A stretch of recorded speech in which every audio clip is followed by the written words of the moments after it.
bersama Bu Novi di mata kuliah Gender dan Pembangunan. Nah, pada pertemuan ke-10 ini kita akan membahas kaitannya dengan bias gender di dalam pendidikan. Nah, bias gender di dalam pendidikan di sini itu merupakan sesuatu yang dirasakan adanya kesenjangan antara laki-laki dan perempuan, namun di dalam bidang pendidikan. Nah, apa saja kesenjangan tersebut? Nah, nanti akan kita kaji secara bersama-sama.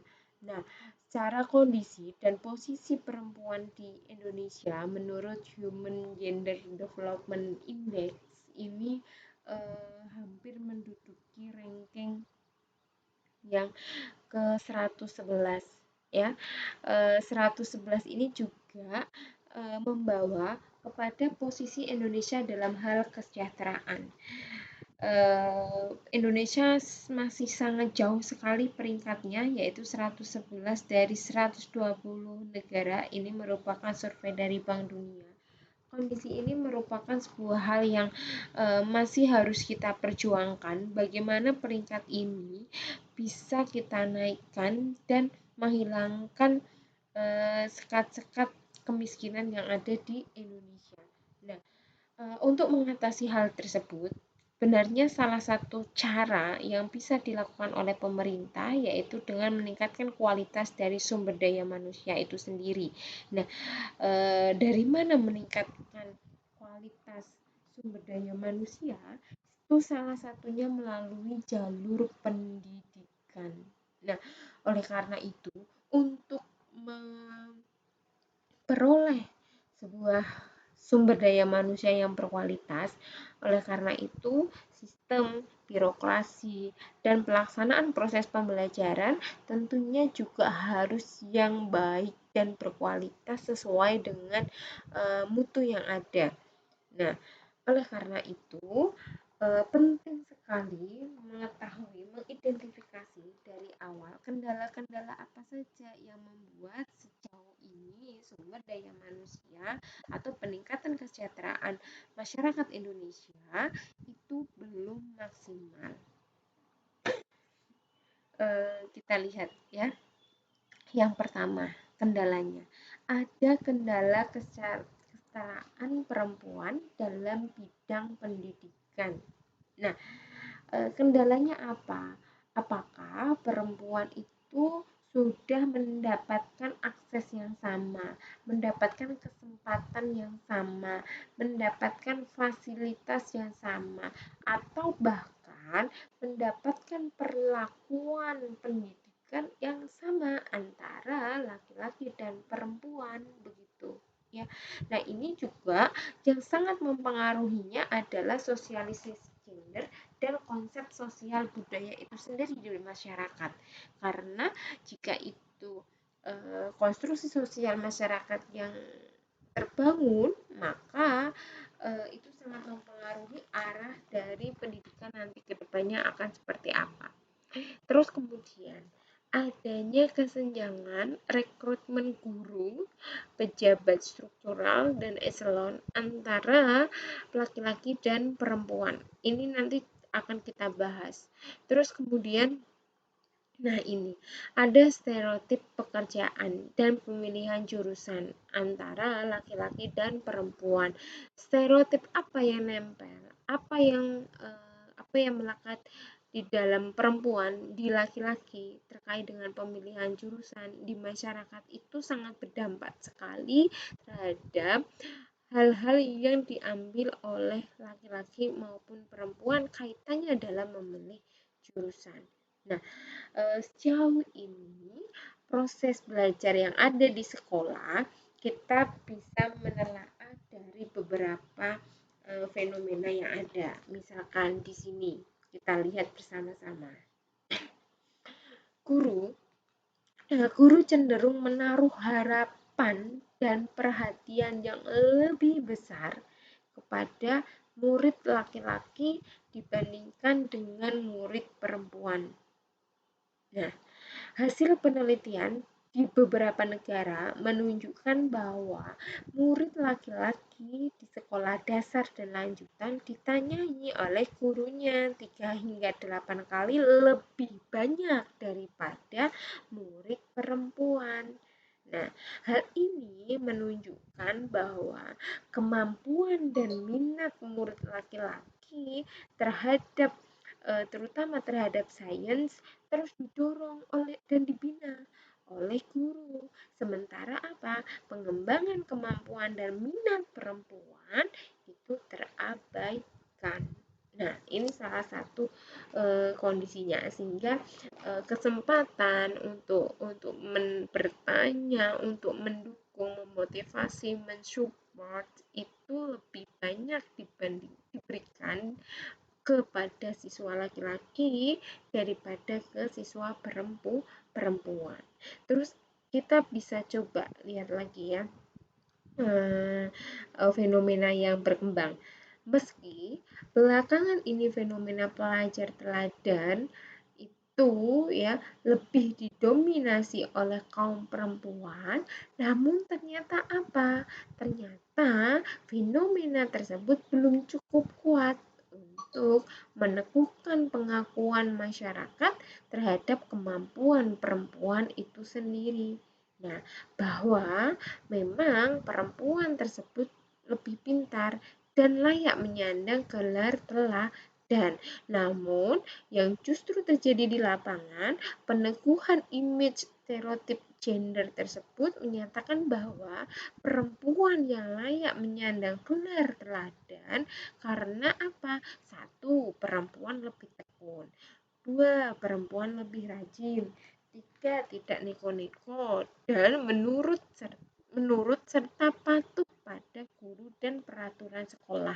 Jadi lebih kepada sifat-sifat bawaan dari lahir ya perempuan itu seperti itu ya, bukan karena pengakuan terhadap kemampuannya, kualitasnya ya, bukan karena itu, tetapi lebih kepada image konstruksi yang selama ini telah melekat di dalam masyarakat.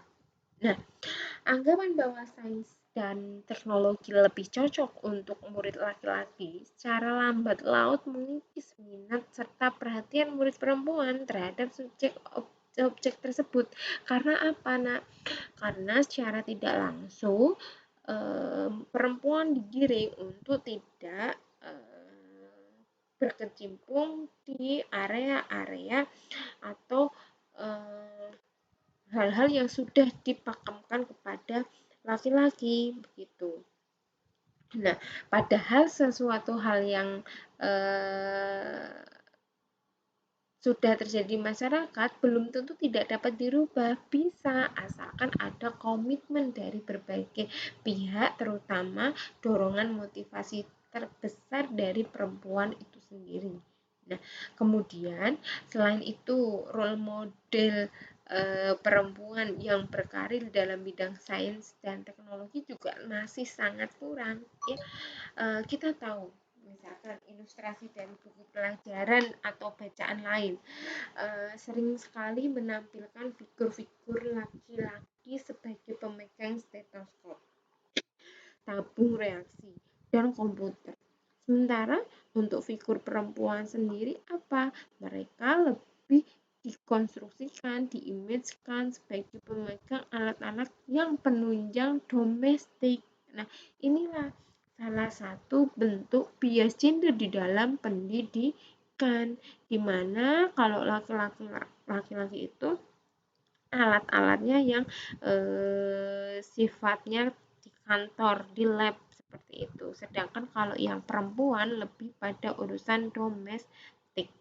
Nah, untuk lebih jelasnya lagi dan mungkin saudara juga pernah ini ya membaca buku entah lewat bukunya adiknya atau kemudian di perpustakaan atau referensi yang lain, banyak sekali buku-buku pelajaran yang kita masih gunakan menggunakan kalimat atau ilustrasi klasik seperti misalkan ibu memasak di dapur. Nah, ibu menyapu di lantai, sedangkan ayah membaca koran dan ayah pergi ke kantor. Nah, dari sini saja, ini lambat laut apabila kondisi di dalam mengilustrasikan sebuah konsep kehidupan sosial antara peran laki-laki dan perempuan seperti ini, maka lambat laut ini akan terhegemoni, terlegitimasi seperti itu yang akhirnya susah sekali untuk dirubah. Padahal peran dan status itu, sifat yang dilekatkan kepada laki-laki dan perempuan itu bisa saja dirubah ketika masyarakat itu memang ingin merubahnya begitu. Nah, kemudian demikian juga peran gender yang diberikan pada siswa melalui buku pelajaran. Ani membantu ibu di dapur, Tono bermain bola. Kalau kita lihat contoh di buku tersebut, hal ini menjadi penyebab adanya bangunan konstruksi sosial ya yang ada di benak siswa bahwa ia diajarkan untuk berperan seperti itu. Harus kalau cewek urusannya domestik, kalau cowok urusannya ke publik begitu. Nah, inilah yang terbangun di masyarakat cukup lama. Nah, ini yang bagian kecil yang ditemukan di dalam pendidikan. Nah, apabila contoh-contoh ini sampai sekarang masih digunakan, itulah yang melekat di peserta didik, melekat di masyarakat bahwa konsepnya seperti itu dalam mendidik anak, dalam mengarahkan anak begitu. Nah, padahal itu bisa saja dirubah ya, dipertukarkan antara laki-laki dan perempuan. Nah, apakah seperti ini? Laki-laki lari, perempuan sama-sama lari, tapi perempuan mempunyai beban yang ganda, double burden begitu ya. Terus kemudian bisa bercengkrama, sedangkan kalau perempuan memiliki waktu luang untuk urusan domestik seperti itu ya. Nah, apakah seperti ini? Ya, apakah seperti itu? Nah, ini menjadi bahan evaluasi bersama. Nah, selain itu, terkait dengan pilihan jurusan di sekolah, ada beberapa jurusan laki-laki yang identik dengan laki-laki. Misalkan kalau laki-laki itu lebih ahli mereka untuk di IT ya, kemudian jadi arsitek, bisnismen atau laboratoriumnya laborat seperti itu. Nah, itu yang kental ya, jurusan motor, perbengkelan kayak gitu, otomotif. Nah, ini juga menjadi image yang sudah melekat sangat kuat di dalam masyarakat. Sedangkan untuk jurusan perempuan ada sekretaris, kemudian desainer, terus kemudian perawat begitu ya. Inilah yang terbangun di dalam masyarakat seperti itu. Nah, kemudian di sini juga ada ya beberapa kepala sekolah yang menduduki kepala sekolah ya, jabatan kepala sekolah. Di sini ada laki-laki dan perempuan. Kita lihat yang ungu, yang abu-abu itu adalah laki-laki.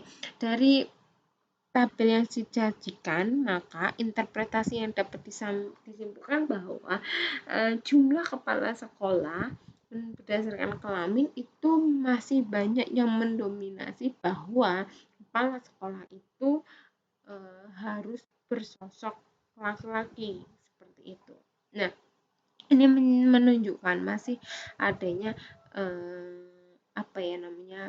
ketimpangan antara laki-laki dan perempuan. Nah, bagaimana solusinya? Satu, tentu perlunya sosialisasi gender pada guru-guru baik melalui tingkat TK, SMP, SMA ya.